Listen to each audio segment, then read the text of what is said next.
So I'm gonna have to repot this because this has never happened to me before in all the years I've had all these plants. Move over. I have freaking soil gnats. Like, what? No. And not one of my favorite plants. So yeah, I'm gonna have to repot this big girl. Need to find. I was gonna repot it anyways. Look at this. It's a lot. It is a lot.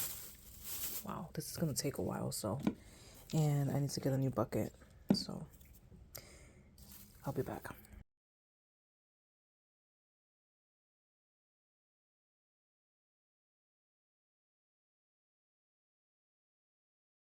Okay, so this video is a bit longer. This was from a few months ago. Recently, this cactus has flowered a few times, so I think separating it did it a lot of good. And because summer is approaching, I'm pretty sure it's going to flower even more. I'll keep you guys updated.